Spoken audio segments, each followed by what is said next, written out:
Ku dekati wajahnya dan kupandangi dengan seksama. Saat itulah dadaku menjadi sesak. Teringat apa yang telah ia berikan kepadaku selama 10 tahun kebersamaan kami. Kusentuh perlahan wajahnya yang telah dingin.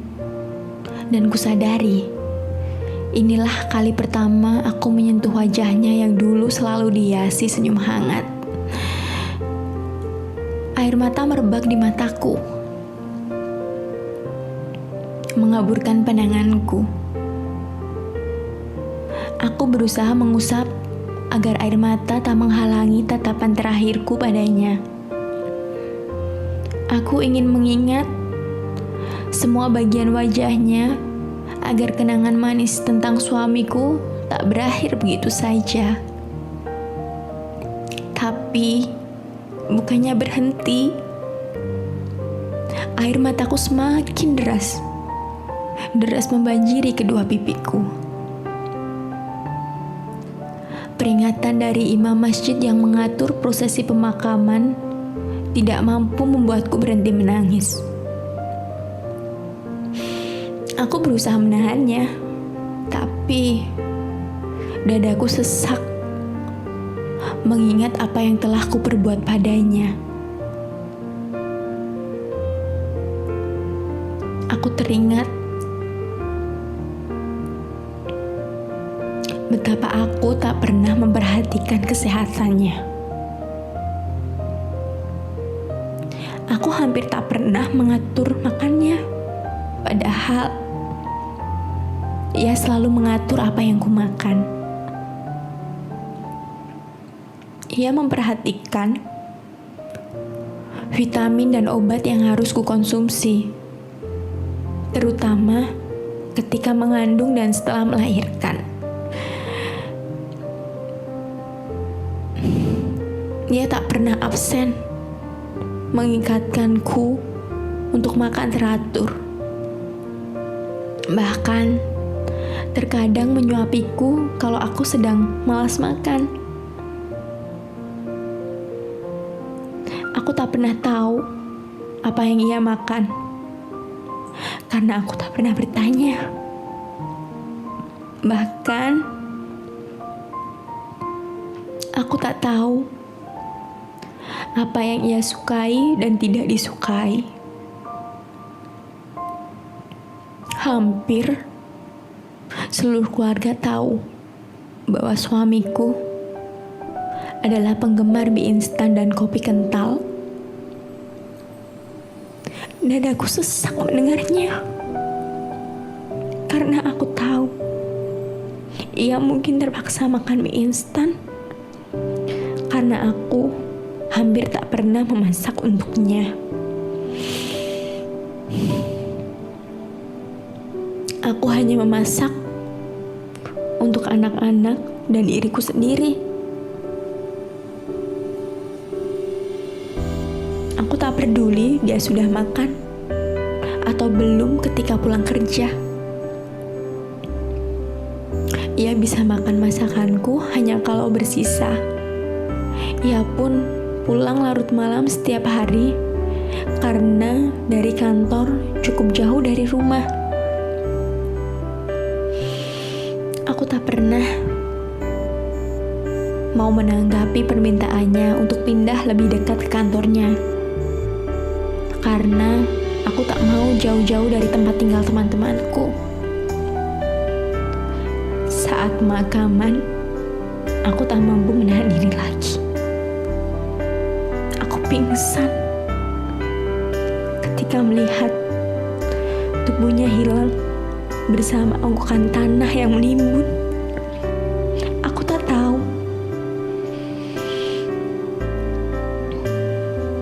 apapun sampai terbangun di tempat tidur besarku. Aku terbangun dengan rasa sesal memenuhi rongga dadaku. Keluarga besarku membujukku dengan sia-sia karena mereka tak pernah tahu mengapa aku begitu terluka kehilangan dirinya. Hari-hari yang kujalani Setelah kepergiannya, bukanlah kebebasan seperti yang selama ini kuinginkan. Tetapi, aku malah terjebak di dalam keinginan untuk bersamanya. Di hari awal-awal kepergiannya, aku duduk termangu, memandangi piring kosong. Ayah ibu dan ibu mertuaku membujukku untuk makan. Tetapi, yang kuingat hanyalah saat suamiku membujukku makan kalau aku sedang ngambek dulu. Ketika aku lupa membawa handuk saat mandi, aku berteriak memanggilnya seperti biasa. Dan ketika malah ibuku yang datang, aku berjongkok menangis di dalam kamar mandi. Aku berharap dia yang datang.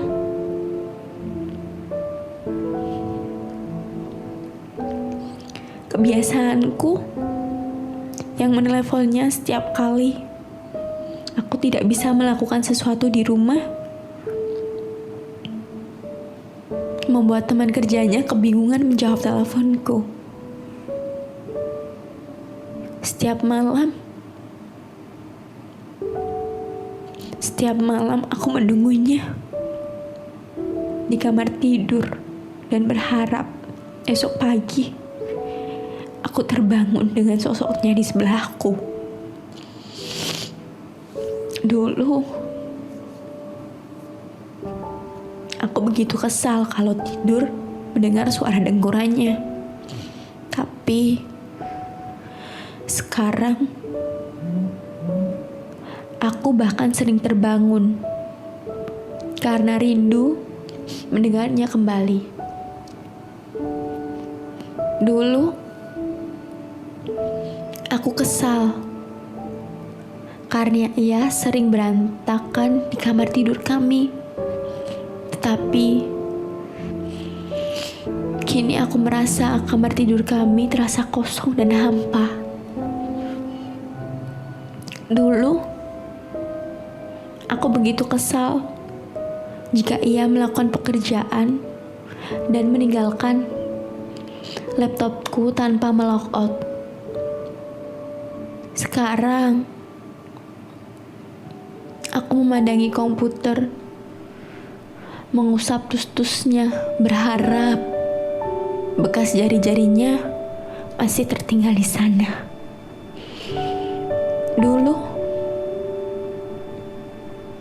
aku paling tidak suka ia membuat kopi tanpa alas piring di meja. Sekarang, bekasnya yang tersisa di sarapan pagi terakhirnya pun tidak mau kuhapus. Remote televisi yang biasa disembunyikannya sekarang dengan mudah kutemukan. Meski aku berharap bisa mengganti kehilangannya dengan kehilangan remote. Semua kebodohan itu kulakukan karena aku baru menyadari bahwa dia mencintaiku. Dan aku sudah terkena panah cintanya. Aku juga marah pada diriku sendiri.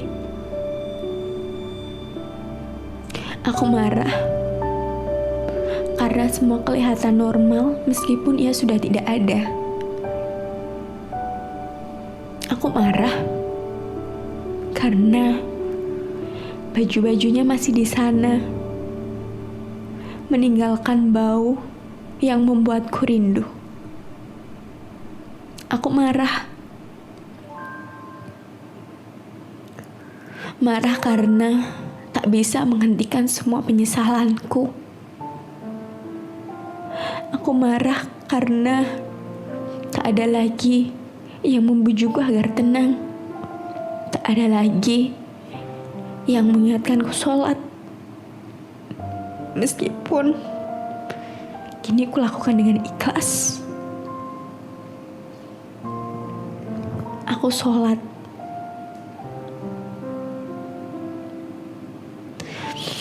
Aku sholat karena aku ingin meminta maaf. Meminta maaf pada Allah. Karena menyanyiakan suami yang dianugerahi kepadaku. Meminta ampun karena telah menjadi istri yang tidak baik pada suami yang begitu sempurna. Sholatlah yang mampu menghapus dukaku, menghapus sedikit demi sedikit cinta Allah padaku. Ditunjukkannya dengan begitu banyak perhatian dari keluarga untukku dan anak-anakku.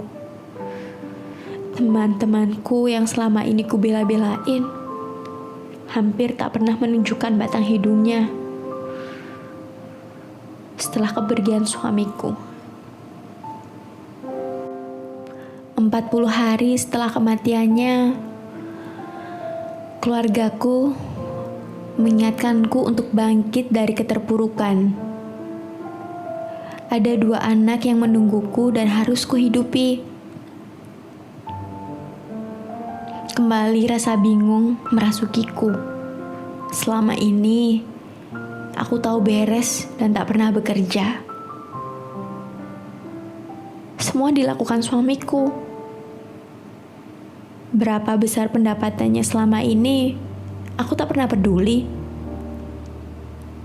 Aku pedulikan hanya jumlah rupiah yang ia transfer ke rekeningku untuk kupakai keperluan pribadi. Dan setiap bulan, uang itu hampir tak pernah bersisa. Dari kantor tempatnya bekerja, aku memperoleh gaji terakhir beserta kompensasi bonusnya. Ketika melihatnya, aku terdiam tak menyangka. Ternyata seluruh gajinya ditransfer ke rekeningku selama ini. Padahal aku tak pernah sedikit pun menggunakan untuk keperluan rumah tangga. Entah dari mana ia memperoleh uang lain untuk memenuhi kebutuhan rumah tangga. Karena aku tak pernah bertanya sekalipun soal itu. Yang aku tahu sekarang, aku harus bekerja atau anak-anakku tak bisa hidup karena jumlah gaji terakhir dan kompensasi bonusnya tak akan cukup untuk menghidupi kami bertiga.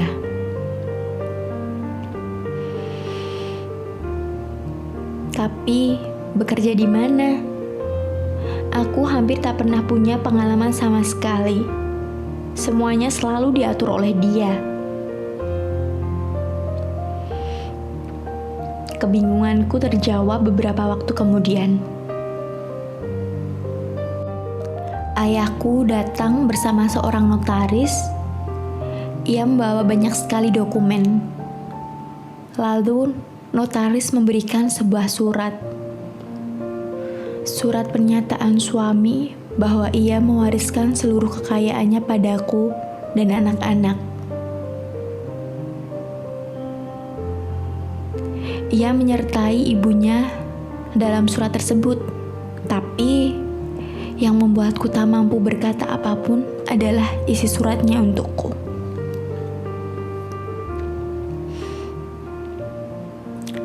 Istriku Liana tersayang, maaf karena harus meninggalkanmu terlebih dahulu sayang. Maaf karena harus membuatmu bertanggung jawab mengurus segalanya sendiri. Maaf karena aku tak bisa memberimu cinta dan kasih sayang lagi. Allah memberiku waktu yang terlalu singkat.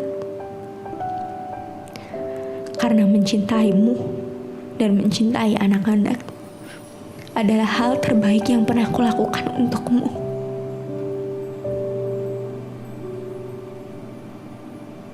Seandainya aku bisa, aku ingin mendampingi sayang selamanya. Tetapi, aku tak mau kalian kehilangan kasih sayangku begitu saja. Selama ini, aku telah menabung sedikit demi sedikit untuk kehidupan kalian nanti.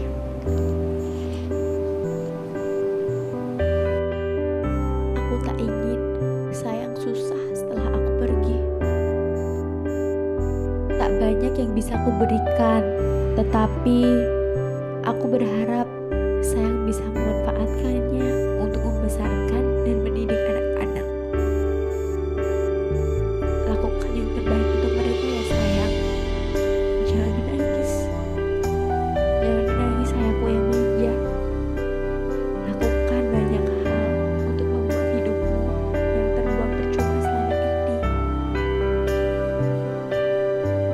Aku memberi kebebasan padamu untuk mewujudkan mimpi-mimpi yang tak sempat kau lakukan selama ini. Maafkan kalau aku menyusahkanmu, dan semoga Tuhan memberimu jodoh yang lebih baik dariku.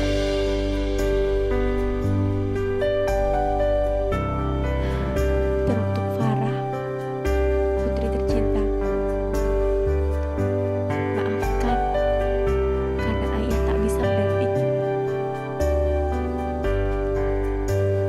Jadilah istri yang baik seperti ini.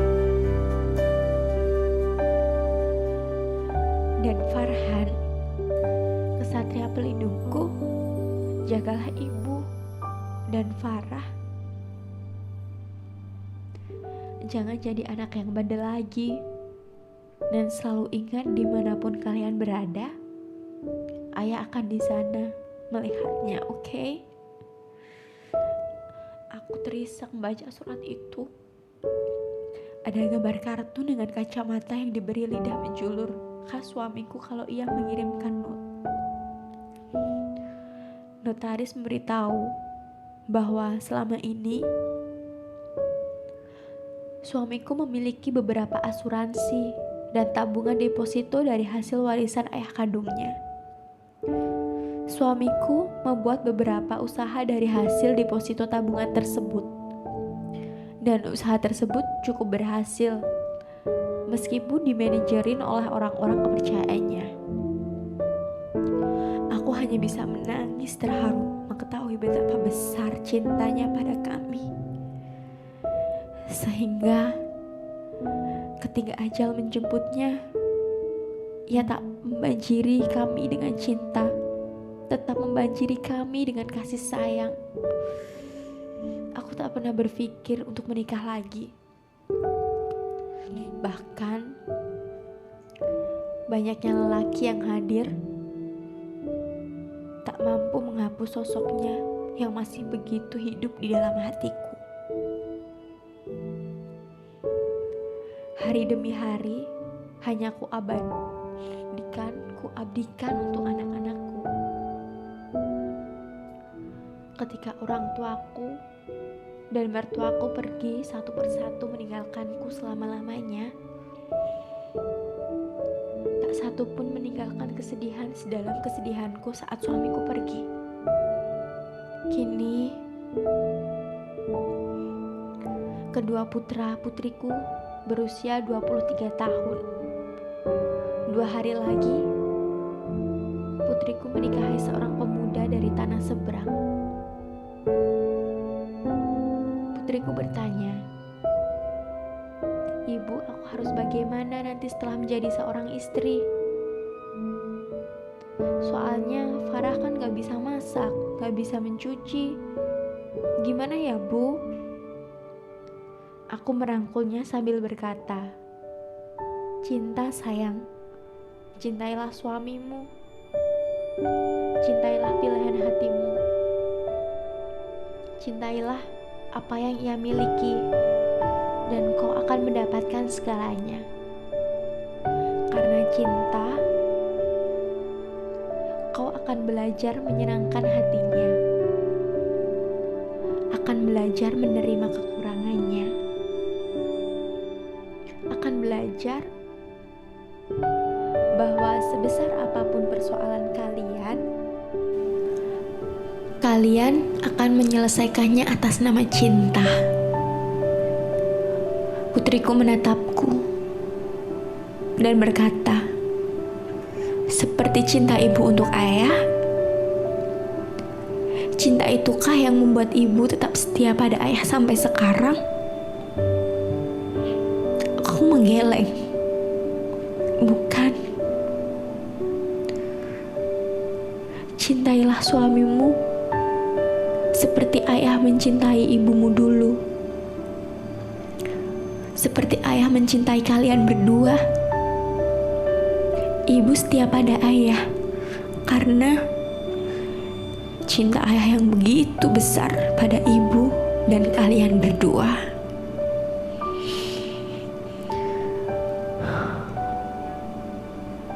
Aku mungkin tak beruntung karena tak sempat menunjukkan cintaku pada suamiku. Aku menghabiskan 10 tahun untuk membencinya, tetapi menghabiskan hampir sepanjang sisa hidupku untuk mencintainya. Aku bebas darinya karena kematian, tapi aku tak pernah bisa bebas dari cintanya yang begitu tulus. Oke, itulah cerita nyata yang sangat sedih dan mengharukan. Serius, gue ini nangis. Gak bisa kebayangin, ya ampun. Duh, jadi cengeng deh gue ini. Oke guys, semoga peristiwa ini bisa membuat kita belajar bersyukur dengan apa yang kita punya. Oke. Sebab apa yang kita harapkan belum tentu kita dapatkan, dan apa yang kita dapatkan belum tentu itu yang kita harapkan. Tapi percayalah, Tuhan pasti memberikan kita yang terbaik. Oke, buat kalian, banyak banget hikmah yang bisa diambil. Oke, sorry, gue jadi mewek gini. Oke, by the way, udah ya, cukup sekian cerita cinta dari gue. Dan ini benar-benar kena banget. Bagi kalian, terima kasih sudah mendengarkan kisah cinta yang begitu romantis tapi menyakitkan ini. Baik, serius gue gak bisa ngomong ini.